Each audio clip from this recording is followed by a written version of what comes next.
علیکم ورحمۃ اللہ وبرکاتہ۔ الحمد للہ رب العالمین والصلاة والسلام علی رسولہ الامین، اما بعد فاعوذ باللہ من الشیطان الرجیم، بسم اللہ الرحمن الرحیم، واعتصموا بحبل اللہ جميعا ولا تفرقوا واذكروا نعمة الله عليكم إذ كنتم أعداء فألف بين قلوبكم فأصبحتم بنعمته إخوانا۔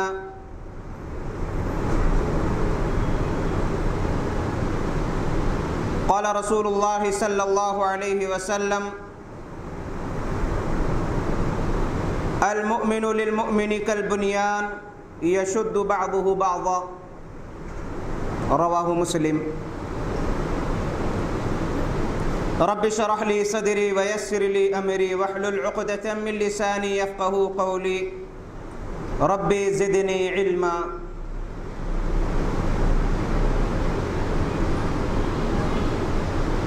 لائق احترام بزرگان محترم، میرے دینی و اسلامی بھائیوں اور پردہ نشین ماؤں اور بہنوں،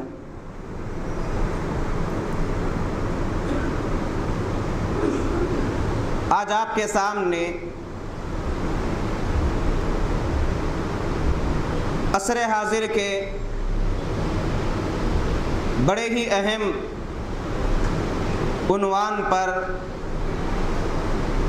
خطاب کرنے جا رہا ہوں، جس کی تمنا، کوشش، خواہش یہی ہوتی ہے، لیکن تمام خواہشیں، کوششیں ہونے کے باوجود عملی طور پر ناکام نظر آتے ہیں۔ وہ ہے آپسی اتحاد و اتفاق۔ اللہ رب العالمین اس امت کو امت وسط کہا، معتدل امت، درمیانی امت، اور اللہ کے نبی صلی اللہ علیہ وسلم کے متبعین کو امت کہا جاتا ہے۔ امت کا معنی آتا ہے کہ مضبوط طریقے سے پرکشش انداز میں جڑی ہوئی جماعت، اسے عربی میں امت کہا جاتا ہے، اور مختلف تمثیلات احادیث میں بتلائی گئی ہے۔ اتحاد و اتفاق یہ امت کی طاقت ہے، اور اختلاف و انتشار یہ امت کی کمزوری ہے۔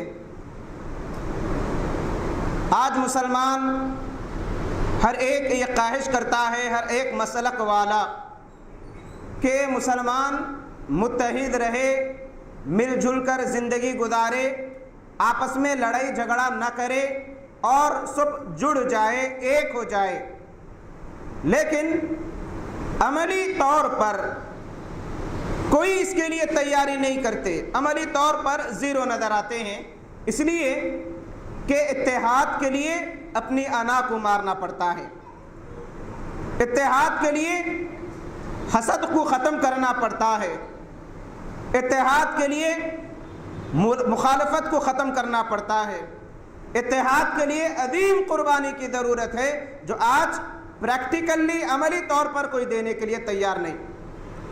اتنی کثیر تعداد مسلمانوں کی آج دنیا کے اندر موجود ہے، لیکن اس کے باوجود چونکہ متحد نہیں رہنے کی وجہ سے ہر ایک نشانہ بناتا ہے، ہر ایک دبانے کی کوشش کرتا ہے، ہر ایک کچلنے کی کوشش کرتا ہے۔ اتنی کثیر تعداد میں رہنے کے باوجود کوئی طاقت نہیں، کوئی وقاحت نہیں، ذلیل و رسوا جگہ جگہ مسلمان ہو رہے ہیں۔ اس کی بنیادی وجہ یہی ہے کہ ہم کو اپنا مسلک، اپنی رائے، اپنی انا پیاری ہے۔ ہر ایک یہ چاہتا ہے کہ میں حق پر ہوں، میرا نظریہ بہتر ہے، میری سوچ اچھی ہے، باقی تمام کے تمام بیکار ہے۔ ایک خاندان ہے 5-10 افراد پر مشتمل، اگر آپس میں وہ متحد رہے تو وہ گھر و خاندان پرسکون رہتا ہے۔ اگر آپس میں لڑائی جھگڑا کرتے رہے، انا کا مسئلہ بنا لے ہر مسئلے کو، تو وہاں پر چین و سکون نہیں ہوتا، بے چینی بے قراری کی زندگی گزرتی ہے۔ کسی شاعر نے کیا ہی خوب کہا، کننا ولا یخشا تفرقنا، کہ ہم ایسے تھے کہ ہمارے انتشار کے بارے میں گمان بھی نہیں کیا جا سکتا تھا۔ سرنا ولا یرجا تجمعنا، عربی شاعر نے کہا کہ اب ہم ایسے ہو گئے ہیں کہ مل جل کر رہنا توقع کے خلاف ہے، امید ہی نہیں کی جا سکتی۔ اتنی کثیر تعداد میں رہنے کے باوجود مسلمان متحد ہو جائیں، اور یہ اختلافات کی وجہ کیا ہے؟ مسائل، دین کے مسائل کو اختلاف کا سبب اور ذریعہ بنا چکے ہیں آج مسلمان، اس لیے متحد نظر نہیں آتے۔ صحابہ کے درمیان اختلاف تھا مسائل میں، لیکن صحابہ نے کبھی اختلاف کو مخالفت کی شکل نہیں دی۔ اور اختلاف اور مخالفت میں فرق کیا ہے؟ آج دیکھیے مسلمانوں کی مسجدیں ٹوٹتی ہیں، یا کسی مسلمان کو دین کی بنیاد پر مارا جاتا ہے، پہلے نظر پڑتی ہے کہ وہ مسجد کس مسلک والے کی ہے۔ اگر اپنے مسلک والی کی ہے تو چلو مدد کے لیے بھاگیں، اور اگر کسی غیر مسلکی مسلمان کی ہے، ارے ٹوٹنے دو۔ یہ ہماری سوچ ہو گئی، یہ ہمارا نظریہ ہو چکا ہے۔ آج ہندو مسلم فساد کا ڈر نہیں، مسلمانوں کے آپسی مسلکوں کے فساد کا ڈر ہے لوگوں کو۔ کیوں؟ اس لیے کہ ہر ایک اپنے مسلک کو حق سمجھتا ہے، اپنے لوگوں کو مومن سمجھتا ہے، دوسرے مسالک کو باطل سمجھتا ہے، دوسرے لوگوں کو منافق سمجھتا ہے، اور آپسی انتشار اس حد تک پہنچ چکا ہے کہ ایک مسلک والا عالم دوسرے مسلک والے عالم کو سلام کرنا گوارا نہیں کرتا، عزت دینا گوارا نہیں کرتا، حقارت سے دیکھتا ہے۔ یہ کیا ہے؟ یہ انتشار ہے۔ صحابہ میں اختلاف تھا، انتشار نہیں تھا۔ کئی مسائل میں اختلاف تھا لیکن انتشار نہیں۔ اب اختلاف اور انتشار کا فرق کیا ہے، یہ بھی سنتے چلے۔ ایک باپ ہے جن کے 2-3 بچے ہیں، اور باپ کی خواہش ہوتی ہے کہ ہر بچے کی خواہش پوری کروں۔ جب کھانے کے لیے بیٹھتے ہیں تو ایک چیز ایک بچے کو پسند آتی ہے، دوسری چیز پسند نہیں آتی۔ بچہ ضد کرتا ہے کہ مجھے وہ نہیں، یہ ہونا۔ باپ سمجھاتا ہے کہ بیٹے دوبارہ اگر لائیں گے تو آپ کی پسند کی چیز لائیں گے۔ وہ بچہ خاموش ہو جاتا ہے۔ یہ ہوتا ہے نظریاتی اختلاف، پسند کا اختلاف۔ لیکن اگر یہ کیفیت بدل جائے، بیٹا کھانے کی جو چیز ہے اٹھا کر پھینک دے، وہاں سے انتشار جنم لیتا۔ باپ گوارا نہیں کرتا یہ حرکت، اسے بد اخلاقی کہا جاتا ہے، بے ادبی کہا جاتا ہے۔ تو اختلاف اور انتشار میں یہ فرق ہوتا ہے میرے بھائی۔ صحابہ کی زندگی کا جائزہ لیں تو معلوم ہوتا ہے کہ اوس اور خزرج کٹر دشمن رہنے کے باوجود اللہ کے نبی صلی اللہ علیہ وسلم نے اتحاد کا ایسا درس دیا، شیر و شکر بن گئے۔ اور کیفیت یہ ہو گئی کہ ایک جنگ میں، جنگ حنین میں یا 4 ہجری میں، جب مال غنیمت ہاتھ آیا تو انصار نے کہا اے اللہ کے نبی صلی اللہ علیہ وسلم، یہ پورے کا پورا مال غنیمت ہمارے مہاجر بھائی کو دے دے، کیونکہ وہ اس کے زیادہ مستحق ہے۔ یہ ہے قربانی، یہ قربانی ہے، صحابہ میں تھی۔ جنگ یرموک کا واقعہ ہے کہ جنگ میں ایک مسلمان پیاس سے تڑپتے ہوتے ہیں، تڑپتے رہتے ہیں، آتش آتش کی صدائیں بلند ہوتی ہیں۔ پانی پلانے والے صحابی بھاگتے ہیں اور پانی کا جو چیز تھی پلانے کی وہ پیش کرتے ہیں۔ بادو سے آواز آتی ہے، آتش آتش، پانی کی ضرورت ہے، پیاس سے تڑپ رہے ہیں۔ وہ صحابی کہتے ہیں کہ پہلے میرے بھائی کو دو، اسے ضرورت ہے۔ جب وہ پانی پلانے والے صحابی دوسرے کے پاس جاتے ہیں تو تیسری جگہ سے آواز آتی ہے العطش العطش، پانی کی ضرورت ہے۔ جب وہ صحابی ان کے پاس جاتے ہیں تو چوتھی آواز آتی ہے آتش آتش۔ وہ کہتے ہیں کہ پہلے انہیں دو۔ اس طریقے سے ہوتے ہوتے 6-7 تک یہ صحابی پانی لے کر گھومتے ہیں، اور جب گھوم کر پہلے والے صحابی کے پاس آتے ہیں تو وہ جام شہادت نوش کر جاتے ہیں، دوسرے کے پاس پہنچتے ہیں تو وہ بھی دنیا سے رخصت ہو چکے ہوتے ہیں، تیسرے کے پاس پہنچتے ہیں۔ یہ مثالی قربانی ہے جو مسلمانوں نے دی اسلام کے لیے، ایسی مثال تاریخ میں کئی نظر نہیں آتی۔ آج معمولی مسائل کو گروہ بندیوں، اختلافات کا سبب بنا لیے مسلمان، اور آپس میں اتنا لڑ رہے ہیں کہ دشمن کو مقابلے کی ضرورت ہی نہیں ہے۔ دشمن بیٹھ کر تماشا دیکھ رہا ہے کہ لڑتے رہو، اور معاملہ یہاں تک پہنچ گیا ہے جو اپنے آپ کو اہل حدیث کہتے ہیں انہیں میں بھی انتشار نظر آتا ہے۔ معمولی دین کے مسائل کو بنیاد بنا کر گروہ بندی ہو رہی ہے، اور ایک گروہ دوسرے گروہ کو دیکھنا گوارا نہیں، ایک گروہ دوسرے گروہ کے عیبوں تلاش کرنے میں لگا ہوا ہے، عوام کے سامنے اسے پیش کر رہا ہے، گویا کہ اپنے اوپر خود آج ہم تھوک رہے ہیں، آپس میں ایک دوسرے کے عیب لوگوں کے سامنے عام کر رہے ہیں۔ یہ انتشار ہے، اور آئندہ اس کے نتائج بڑے خطرناک آئیں گے۔ معزز سامعین، اللہ رب العالمین سورہ آل عمران میں فرماتے ہیں آیت نمبر 103 میں وَاعْتَصِمُوا بِحَبْلِ اللَّهِ جَمِيعًا، اللہ کی رسی کو مضبوطی سے تھام لو، وَلَا تَفَرَّقُوا، آپس میں متفرق نہ ہو جاؤ۔ آج مسلمان جو اسلامی تعلیمات پر عمل کرنے کا دعویٰ کرتے ہیں، قرآن بنیاد ہے عمل کا، لیکن اس آیت پر کبھی غور و فکر کرنے کی زحمت گوارا نہیں کرتے۔ کہاں گیا ایمان، کہاں گیا قرآن پر عمل؟ اللہ رب العالمین نے تنبیہ کی وَلَا تَكُونُوا كَالَّذِينَ تَفَرَّقُوا وَاخْتَلَفُوا مِن بَعْدِ مَا جَاءَهُمُ الْبَيِّنَاتُ، اے مسلمانوں ان لوگوں کی طرح نہ ہو جاؤ جو تم سے پہلے اہل کتاب علم آنے کے بعد آپس میں مختلف ہو گئے، انتشار کا شکار ہو گئے۔ دشمن یہ چاہتا ہے کہ مسلمان لڑے، ٹوٹ جائے، اور اس طریقے سے بکھرتے جائے، اور منافقین کی اگر تاریخ کا جائزہ لے ہر موڑ پر توڑنے کی کوشش کرتے رہے آپس میں صحابہ کو، لیکن صحابہ کا ایمان، آپسی محبت، آپسی قربانیاں ان کے تمام نظریات کو ناکام کرتے رہی۔ اور دوسری طرف غیروں نے بھی مسلمانوں پر حملے کرنے کی کوشش کی نظریاتی طور پر۔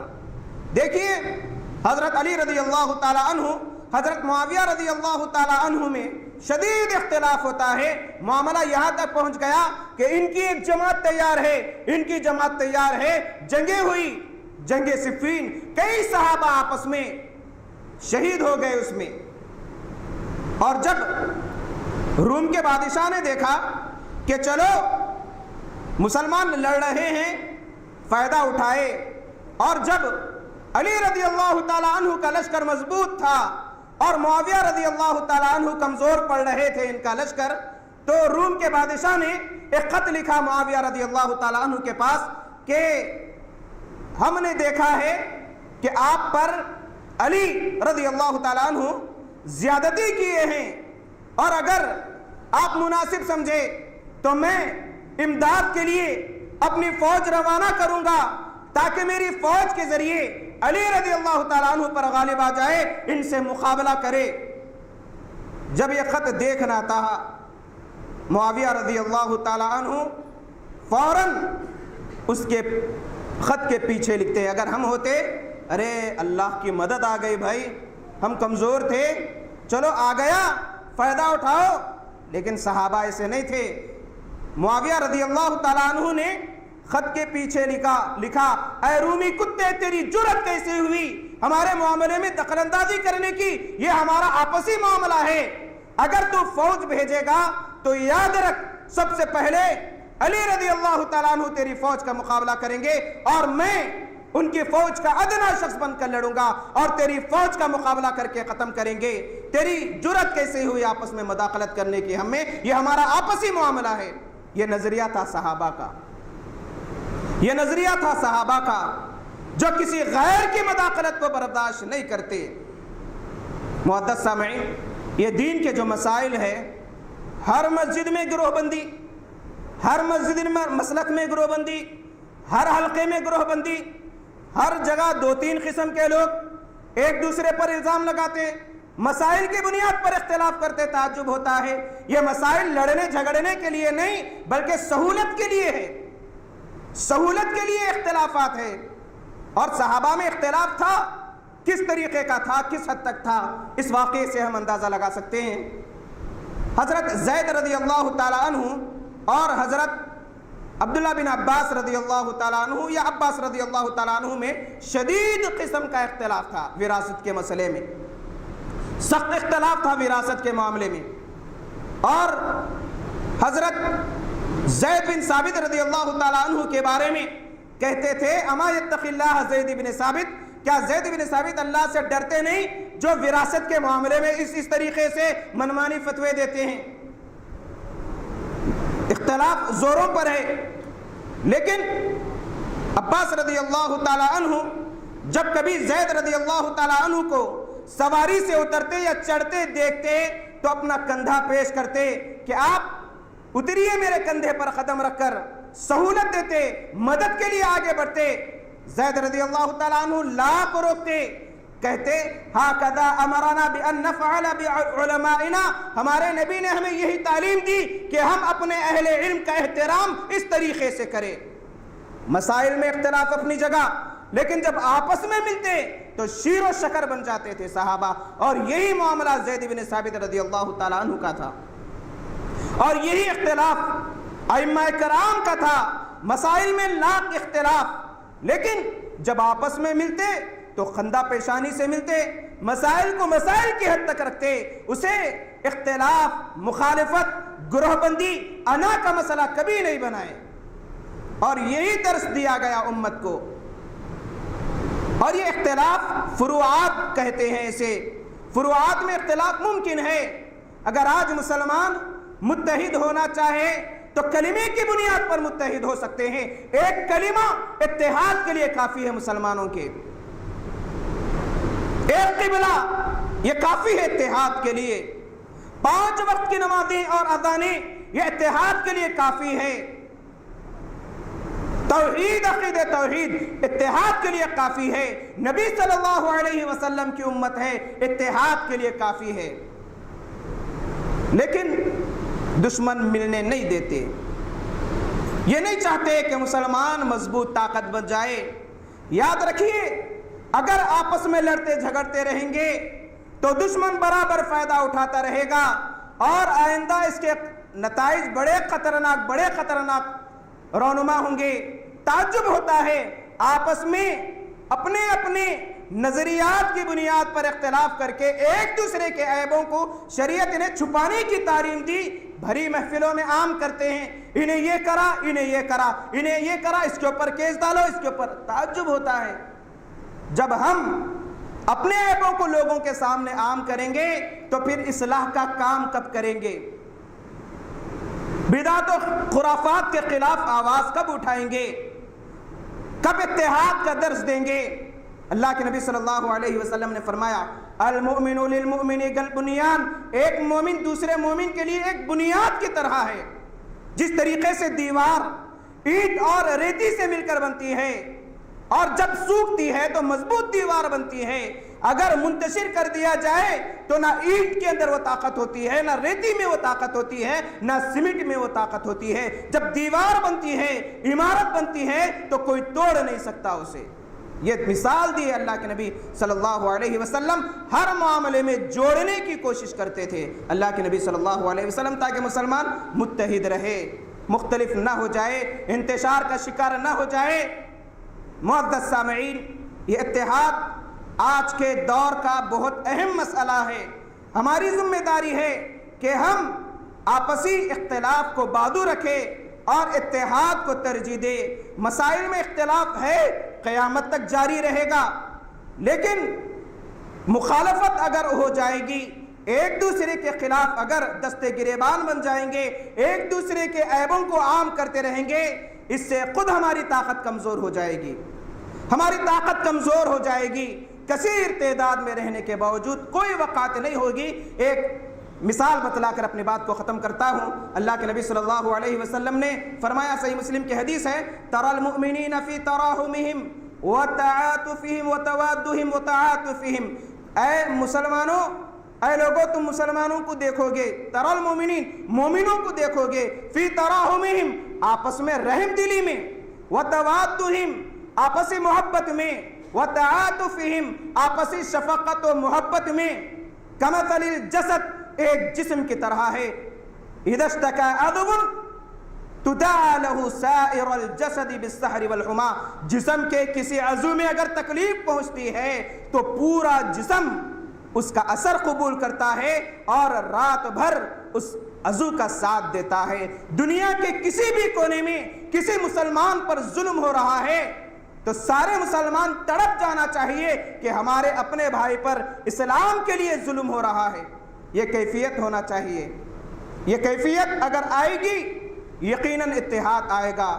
جب اتحاد پیدا ہو جائے گا تو مسلمان ایک عظیم طاقت بن کر ابھریں گے۔ اللہ تعالیٰ سے دعا ہے الہ العالمین ہم تمام کو آپس میں مل جل کر رہنے کی توفیق عطا فرما، آپسی اختلافات کو بادو رکھ کر ایک دوسرے کے لیے قربانیاں دینے کی اللہ تعالیٰ ہم تمام کو توفیق عطا فرما، آمین۔ وما علینا الا البلاغ۔ السلام علیکم ورحمۃ اللہ وبرکاتہ۔